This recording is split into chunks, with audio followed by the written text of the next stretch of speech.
নমস্কার, marriage bureau, বলুন। আর একজন পাত্রী চাই। হ্যাঁ বলুন, কেমন পাত্রী চাই আপনার? সুন্দরী, সুশ্রী। আচ্ছা ঠিক আছে। আর এমনিতে ফর্সা, কালো, শ্যামলা, এমন কোনো হচকিচার নেই। ওহো আচ্ছা আচ্ছা, বাহ, ভেরি গুড ভেরি গুড। মানে ফর্সা পাত্রী না হলেও হবে, তাই তো? না, অনেক টুকটাকে ফর্সা পাত্রী চাই। আচ্ছা, শিক্ষাগত যোগ্যতা কি রয়েছে? মানে না, নেই, কিছু নেই। আরে মশাই, আপনার না পাত্রীর জন্য শিক্ষাগত যোগ্যতা কেমন চাইছেন? পিএইচডি করা হলেই হয়। আপনার নিজের কোনো শিক্ষাগত যোগ্যতা নেই, আপনি পিএইচডি পাত্রী খুঁজছেন? না, মানে আমি চাই আমার ছেলেমেয়েরা যাতে পড়াশোনায় ভালো হয়, ওর মতন হয়।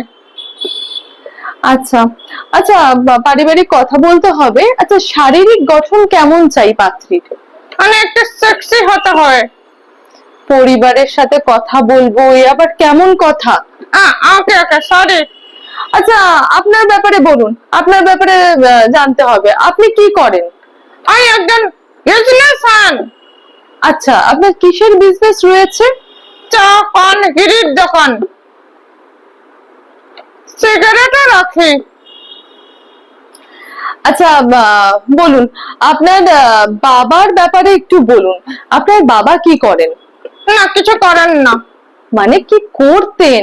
না, কোনোদিনই কিছু করতেন না। হ্যাঁ? না, আর ও একজন খেলোয়াড় ছিলেন। ওহো আচ্ছা, কি খেলতেন? এই যে আমাদের জীবন নিয়ে ছিনিয়ে এনে খেলেছেন। পাত্রী কি হওয়া যাবে না? হ্যাঁ দেখছি, মিলিয়ে দেখছি। Bad luck, bad luck. Good luck বলুন। আরে বাবা, আপনাকে যে বিয়ে করবে তার ব্যাড লাক। হ্যাঁ।